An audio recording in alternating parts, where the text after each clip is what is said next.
Noticieristas se sientan a la mesa. Análisis, opinión, crítica, la noticia del día. La mesa de los noticieristas. Con Milton Rojo, Javier Cabrera y Francisco Arizmendi. Los noticieristas observando en vivo.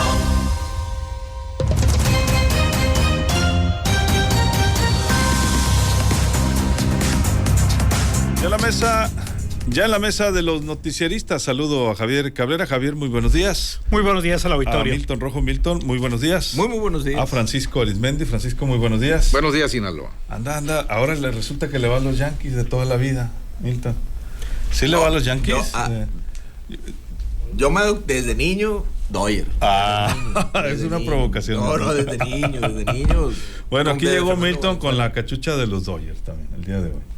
Es todo un umpire, le dije, parece umpire, le dije, ampallito ahí. Sí, bueno, hay una gran cultura, ¿no? Una gran por el cultura, tema en México sí, de los Dodgers. Sí. Por Fernando Valenzuela. Quien nos tocó, ¿no? Esa época de Fernando. Sinaloa es territorio béisbol.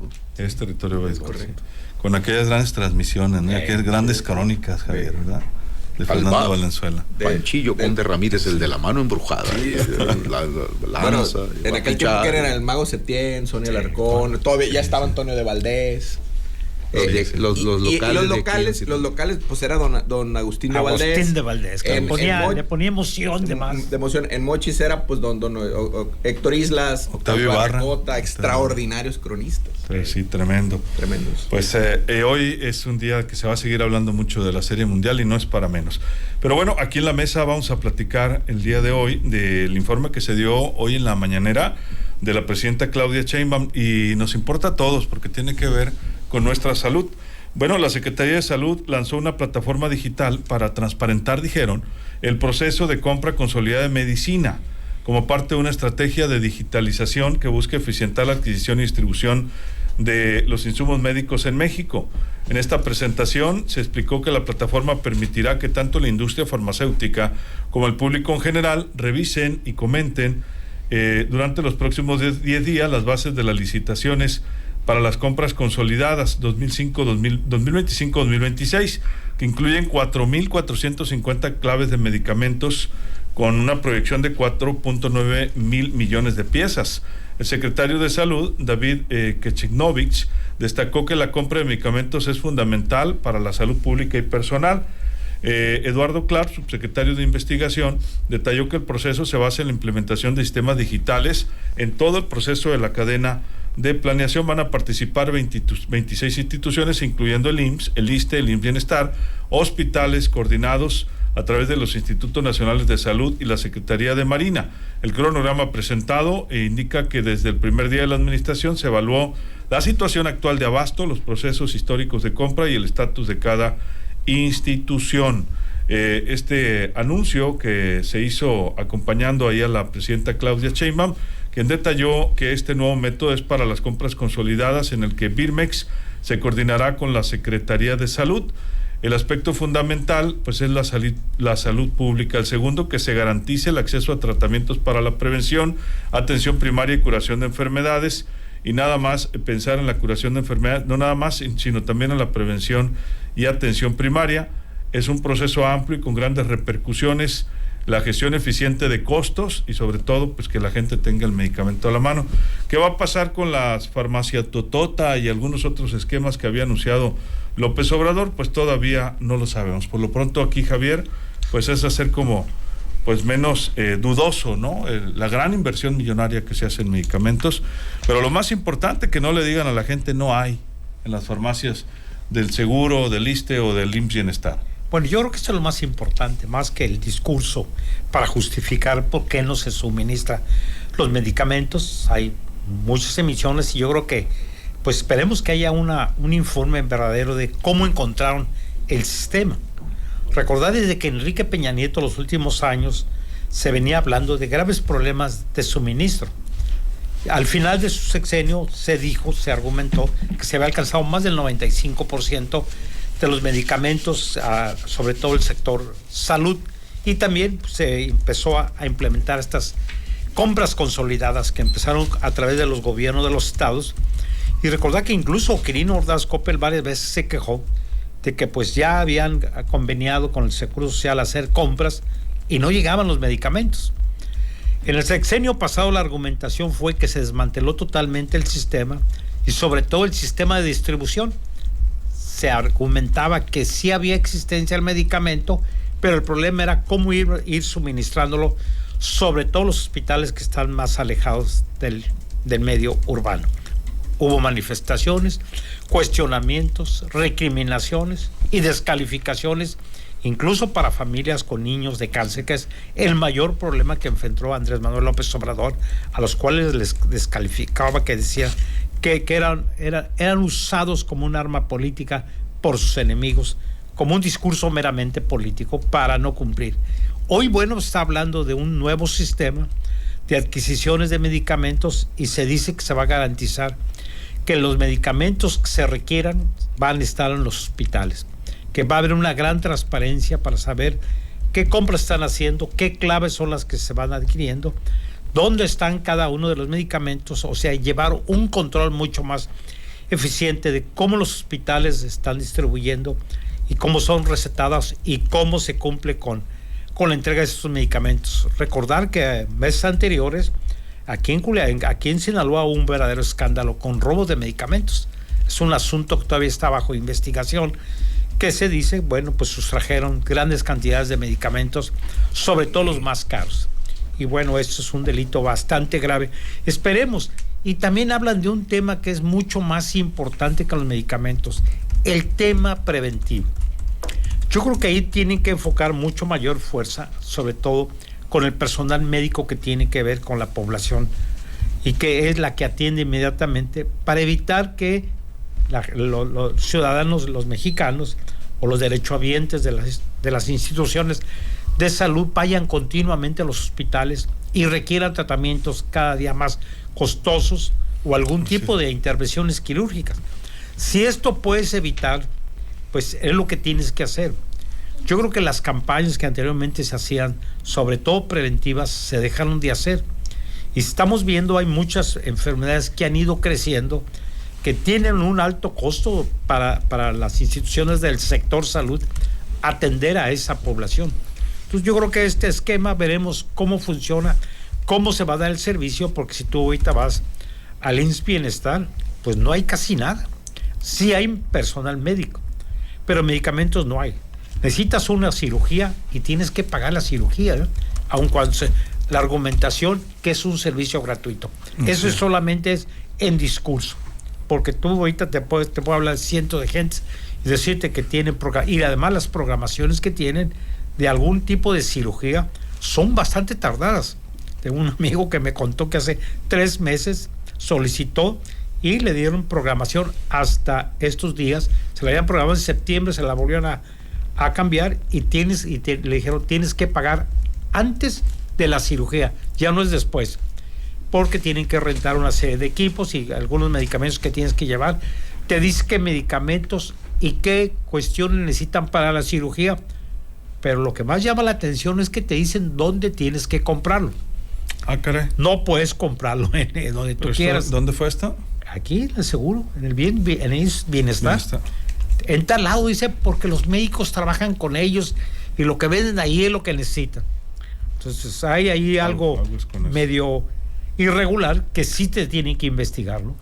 Porque la población se le ha dicho que tiene un servicio gratuito. Así es. Milton. Bueno, en esta parte de lo que es salud y de lo que es la gestión de la exclusión, o sea, quién sí se puede curar y quién no, pues volvemos al concepto que hemos comentado mucho en seguridad, que también aplica a salud, que es necropolítica. Hacer morir y dejar vivir. O sea, quién vive y quién muere. Entonces, en la presupuestación, tú vas diciendo, pues obviamente cuánto se va a gastar en esto, cuánto se va a gastar en lo otro, los medicamentos, la logística, cómo se van a distribuir los medicamentos. Entonces, es necropolítica también, es administración de la vida y de la muerte. Entonces, en función de eso, ya veníamos desde el gobierno de Enrique Peña Nieto con un déficit y con problemas en los medicamentos. Posteriormente, llega la 4T y se galvaniza este tema, o sea, digamos que la cuestión de los medicamentos pasa por un discurso en el cual era la corrupción la que no permitía que los medicamentos llegaran, y 6 años se pasó el presidente López Obrador diciendo eso, que eran empresas, que de fulano, de mangano, de esto, ok, y fue un discurso político que obviamente la gente pues lo creímos, se entendió, pero como buen médico tenía muy buen diagnóstico, pero la receta, lo que recetaba no era lo que funcionó. ¿Por qué? Porque, ¿qué pasó? Necropolítica. Metes a militares a administrar la logística de los medicamentos. No funcionó. Traigan la farmacia tota. Ya para retirarse. Ya para retirarse. ¿A quién se la compraron? Bueno, a don Carlos Slim. Porque recuerden que era un tema, era una bodega de las tiendas de don Carlos, tengo entendido. Entonces, bueno, ok, pones la farmacia tota. Por los trámites y la burocracia, creo que llegaron a atender hasta 4 o 5 recetas diarias para todo aquello que era ese monstruo, ¿no? Entonces, la distribución no sirvió. Entonces, ahí tenemos una gestión de la exclusión. O sea, ¿cómo vas a gestionar a quién sí curas y a quién no? Y esa presupuestación se va yendo hasta abajo con el médico, con las enfermeras. Porque ellos van viendo cómo y de qué manera van administrando esa exclusión, porque es lo que les toca, porque así está presupuestado. Sí, igual la capacidad. Igual la capacidad. De algunos hospitales. Francisco. Bueno, yo crecí en mi niñez y parte de adolescencia, no hace mucho hasta eso, donde, aunque no estuvieras inscrito en el IMSS, si tenías un vecino, un doctor o una enfermera o un empleado que trabajara en el Seguro Social, él te daba unas bolsonas llenas de cualquier tipo de medicamentos.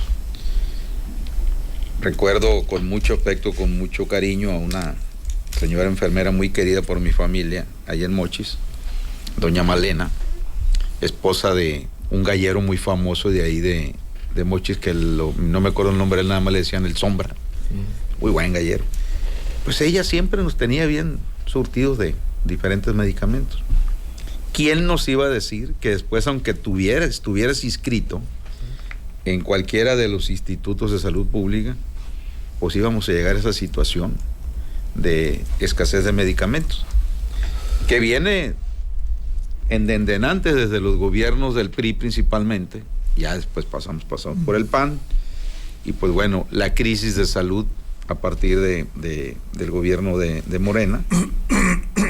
De hecho, cuando era presidente Ernesto Zedillo, ordenó el cese del director de la clínica Siglo XXI del Seguro Social, que es la especialidad de alto rango, que la presidía uno de los científicos más reconocidos que tenemos en México, el neurólogo, el doctor Nacho Madrazo, el doctor Ignacio Madrazo, y lo corrió Zedillo, ¿no? En fin, y nada más porque se atrevió Nacho Madrazo, el doctor, amigo personal, compadre de mi compadre Zorrito. Fue el primero maestro de mi compadre Víctor Díaz Cimental. Sí. Alcalde electo de Escuinapa, Illinois. Nada más porque el doctor Madrazo en aquel tiempo fue de los primeros que se atrevió a decir que el Seguro Social traía un problema ya grave de escasez de medicamentos. Es decir, al modo, ¿no? Hoy en la mañana me tocó ver a mí la exposición del que va a estar al frente de toda esta situación. Si realmente se cumple todo lo que ahí platicó, creo que dentro de muy poco tiempo va a haber suficiente abasto de medicamentos en los institutos de salud pública. Si lo cumple. Y si lo cumple, pues va a ser una comparación muy fuerte en lo que más le falló al presidente López Obrador, que Dinamarca, que Guagua, que esto, que el otro. Entonces, esperemos que por el bien de la salud de todos los mexicanos se alejen de esa ¿qué dices tú mismo? Necropolítica. Y pues ya se tenga el suficiente surtido los medicamentos. Le preguntaron por la boticota esa que dejó. La boticota. Y ella la tiene bien ubicada, dijo, sí, dice, vamos a utilizar esas instalaciones en Huehue, no sé qué dijo, Huehuetoca. Le encontró algo. Bueno, entonces, sí, dijo, sí, claro que sí. Esperemos que ahora sí se cumpla puntualmente, pues con una crisis que ya tiene varios sexenios, insisto, no únicamente Morena, sino el PAN y todavía en el PRI, en cuanto al abasto de medicamentos en todos los institutos. Y ojo, que no quiten algunos de los medicamentos al cual tienen acceso las personas del ISSSTE, del Seguro Social, etcétera, que son muy caros, que son los oncológicos. ¿No? O sea, no lo vayan a quitar, no creo cómo le dicen ellos a los códigos, algo así, porque claro, aunque usted no lo crea, de vez en vez, de cuando en cuando, como que le quieren hacer la lucha para eso. Y culmino con esto, la presidenta Sheinbaum dijo esta mañana que inclusive ella se compromete a adquirir suficientes medicamentos más baratos que los que llegó a comprar en su momento López Obrador. ¿Conclusiones, Javier? Sé lo que se desea, ¿no? Que haya suficientes medicamentos y personal médico y todos los equipos que requieren los hospitales, porque no solamente es un problema de medicamentos, sino también es un problema de especialistas para atender diversas enfermedades y practicar diversas cirugías. Hay gente que requiere con urgencia alguna cirugía, o falta equipo, falta laboratorio, faltan rayos X. O sea, hay un gran faltante en el sector salud. El sector salud se dejó caer, se cambió el sistema de salud que se tenía en sexenios pasados, se habló de supuesta corrupción, ofreció tener mejorías, de tener de primer mundo, y hoy vemos, estamos en una situación bastante grave en el sector salud. A pesar de que se está anunciando la construcción de nuevos hospitales, incluso el Hospital General aquí, que es uno de los nuevos que se hizo en el sexenio pasado con Quirino Ordaz Coppel, y ahí se dejó hasta ahora que se volvió a reactivar. Bueno, las instalaciones están muy bien, pero el problema es que va a necesitar más personal médico continuo, aunque se ha anunciado que va a haber gran número de especialistas, pero que no van a estar ahí, sino van a estar siendo rotados por el sector salud. Y sobre todo, pues el tema de los medicamentos, la distribución, porque ellos conocen muy bien cuáles son las necesidades y cuáles son las claves que se requieren en cada uno de los hospitales, porque en cada región las necesidades de medicamento es distinta, los padecimientos son distintos, y vamos a ver si efectivamente esto se cumple y que va a haber suficiente para toda la población. Pues habrá que ver, Javier, porque, insisto, además del tema de la transparencia, además del tema de los costos, que no se inflen, que es fundamental en estas grandes compras consolidadas, les llamaban desde Peña Nieto, pues está el tema más importante que aquí mencionaba Francisco, que el paciente pues tenga el acceso, ¿no? Así, la distribución. Y el otro tema es el implementos médicos, equipos, especialistas y tantas cosas de las que carecemos, desafortunadamente. Efectivamente se ha ido deteriorando, y se entiende también porque el costo de la medicina ha ido subiendo, la cuestión, la proyección de vida de las personas ha ido aumentando, pero hay muchas enfermedades que se están pegando muy fuerte. En México, yo creo que la atención tiene que ser en la prevención. Por otro lado, la presidenta ya se dio cuenta que no le daron un sistema de salud como el de Dinamarca, ¿verdad? Yo creo que ya se dio cuenta. No, claro. Sin ella ya sabía a López Obrador. Pero ya sabía ella muy bien. Nada más evita criticar, pero pues, evidentemente ya conoce el diagnóstico. Conoce muy bien el diagnóstico. Además, porque esto en la Ciudad de México, recordar ella que cuando el tema de la pandemia tuvo bastantes cuestionamientos con Hugo Gatell. Directos, ¿no? Directos, sí es. Efectivamente.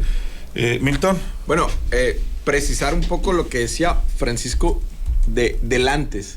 O sea, recordemos todavía en los 80s, parte de los 90s, pero sobre todo 80, 70, 60, había un esquema en el cual siempre el Seguro Social, para amortiguar tales o cuales enfermedades o situaciones, siempre se les daba a los derechohabientes, o como bien comenta Francisco, no derechohabientes, cierto tipo de pomadas, cierto tipo de pastillas, o sea, dolor de cabeza, todo eso, y cierto tipo de pomadas. ¿Para qué? Para aminorar las atenciones.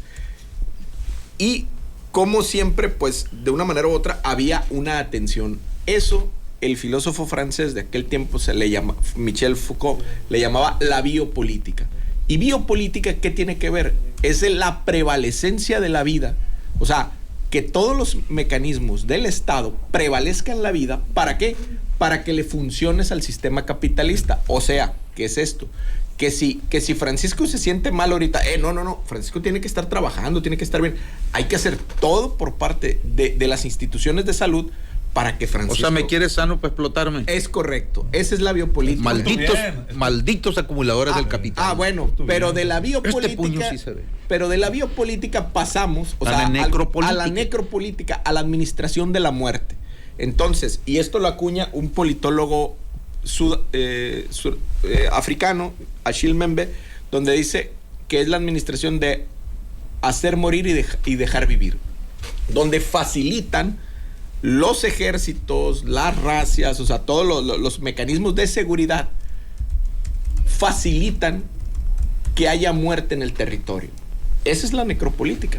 Y eso se pasa, y ese concepto también se pasa a la gestión de la salud, donde en ciertos países de Europa, desde los 90, 2000, y sobre todo, esto pasó mucho, ya ha pasado mucho en España, la gestión de la exclusión a los servicios de salud.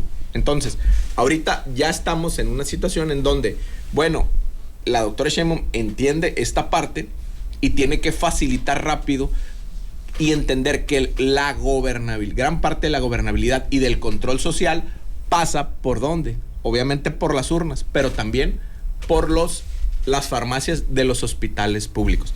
Y nada más comentar algo, en los premios Nobel ahorita que acaban de ganar por el libro ¿Por qué fracasan las naciones?, el primer capítulo de ellos es la comparación de Nogales, Sonora, con Nogales, Arizona. ¿Y qué comparan?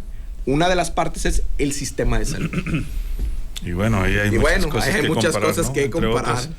Francisco, tu conclusión. Fíjate, ahorita en la explicación que hiciste y que señalaste a Foucault, aquí por allá. Michel Foucault. Muy conocido por los rumbos de Tacutamona. Y de Barotenyo Colomis y Bajahui Tetaroba y Bajosori. Ándale. ¿No? Y Chumpilihuistle Angostura. Correcto. ¿Sí sabes tú qué significa Chumpilihuistle? Sí sé, Pancho, una vez me explicaste. Todos y sé quién es de ahí, pero me voy a guardar el comentario. Saludos hasta Chumpulihuistle. Como quisiera estar ahí porque ahí me queda cerquita. Oye, le fue mal ahora en las elecciones, ¿no? Para irme ahí con don Álvaro y a la birria ahí al Luelle, una pala y un wingo, porque no agarras, dijera mi mamá. Fíjate, ahorita que hablabas de eso, mi frase permanente en WhatsApp, ¿cuál es? La que tengo en mi...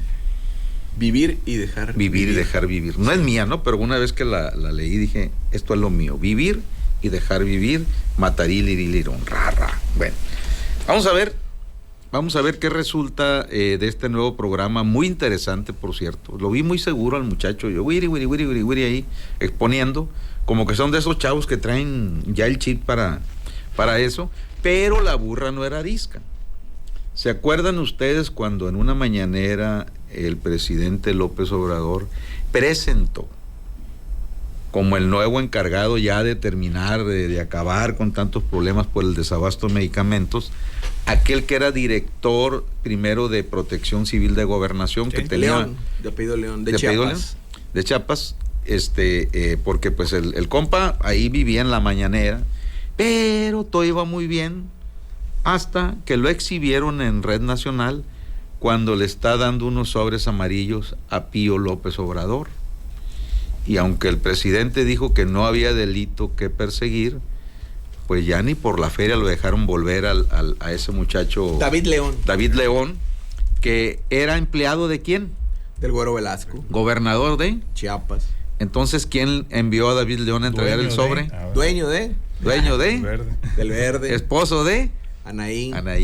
Oye, ya pudo hacer No, Pati Chapoy y Pedro Sola nos da bola.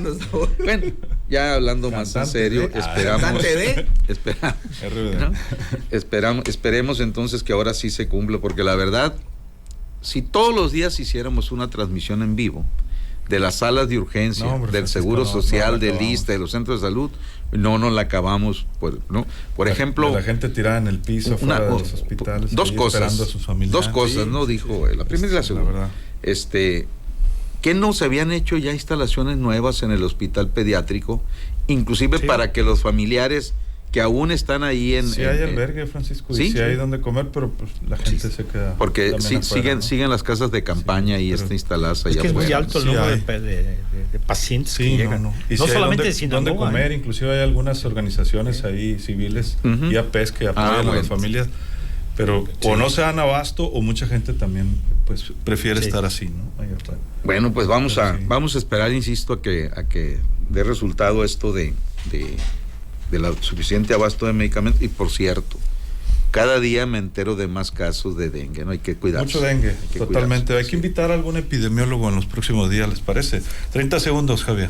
Sí, yo creo que sí, el tema del dengue y otras enfermedades se tiene que verificar, y lo que estamos viendo es que varios estados que no tenían problemas se les está disparando el problema del dengue, ¿no? Algo sucedió, yo creo que en el sector salud a nivel federal, en cuanto a los programas que tienen, sobre todo preventivos, para combatir este tipo de plagas, que es de mosquito, transmisor del dengue. Y en el tema de las farmacias, pues esperemos que efectivamente, pues en algunas próximas semanas, veamos que ya no hay tanto problema de la gente que tiene que hacer cola sábados, domingos, días festivos. De cierta hora vas al Seguro Social o al ISSSTE a recoger tus medicamentos. El problema es que a veces no alcanza. Y entonces hay un grave problema, sobre todo los medicamentos de mayor costo, y mucha gente que no tiene la capacidad económica, pues lo único que está haciendo es que va deteriorando su salud, ¿no? Lo que es mucho más grave. Muchas gracias, Javier. Buenos días al auditorio. Milton. Bueno, parte de eso, la agenda pública, lo decíamos hace días, va a ir sobre la parte de los ayuntamientos y la atención de la descacharrización.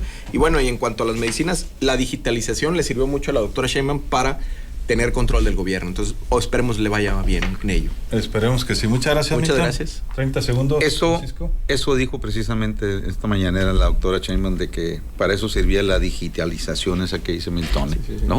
Y por cierto, ya parece que nos escucharon por los rumbos del Ayuntamiento de Culiacán. Ah, qué bueno. Hoy ya empezamos a ver en los puntos que dijimos anoche de que deberían de tener más Vigilancia más vial, ¿verdad? Los Vial, tránsitos. sí, y ya está de manera permanente en horas pico en el crucero, es donde están haciendo una magna obra en la salida norte, ahí donde está el bulevar Arjona con Internacional, y pues ya se siente luego cuando le dan esa clase de atención a los miles y miles de automovilistas que transitan en la mañana, mediodía, en la tarde, aquí en las horas pico en Culiacán, que es una de las ciudades, hay que decirlo, que tiene más vehículos per cápita por habitante. Efectivamente, sí, fíjate que en la mañana me comentó el equipo de comunicación de la Secretaría de Seguridad Pública y Tránsito que desde primeras horas del día se ubicaron en las ruas con mayor flujo de circulación, dirigiendo el tráfico los elementos de tránsito. Una de ellas pues es la que tú comentabas. Uh-huh. Esperemos pues que sea el caso también en el resto de las horas pico, ¿verdad? Incluso ahí nos mandaron unas fotografías muy de madrugada el día de hoy a las 6 de la mañana. Saludos a nuestra colega Odette Alemán. Y quiero invitarle a la Carrera Rosa. Le recuerdo, será este domingo la Carrera Rosa 2024 en Culiacán. El domingo pasado fue en Mazatlán. Viene Culiacán, la Carrera Rosa recreativa y competitiva. Le invitamos a inscribirse. Quedan los últimos lugares a través de losnoticieristas.com. Dele clic ahí en el banner que está en la parte alta. Inscríbete aquí, dice, o Carrera Rosa, y elija Culiacán. O bien puede comunicarse también a Vibra Radio o visitarnos en Vibra Radio 6671-707498, 6671-707498 el WhatsApp, o inscribirse directamente. Si tiene grupos de 10 personas puede obtener un 20% de descuento. Es carrera recreativa y competitiva en beneficio de la lucha contra el cáncer de mama. Le invitamos a que participe con nosotros y le anuncio que también por acuerdo del comité organizador y en acuerdo con Protección Civil y corporaciones de Culiacán y a petición, se los consultamos a petición de los corredores y de las familias que están en comunicación con nosotros, la carrera iniciará este año a las 7 de la mañana con 30 30 minutos. Originalmente iba a ser a las 7, bueno, recorremos 30 minutos más, 7:30 de la mañana para que haya más claridad y, bueno, tranquilidad de todos los participantes. 7:30 de la mañana con el apoyo de todas las corporaciones de seguridad y también de auxilio y también organizaciones del sector salud, para que nos acompañe este próximo domingo ahí frente a Fórum, 7:30 de la mañana. Soy Luis Alberto Díaz, que la pase de lo mejor.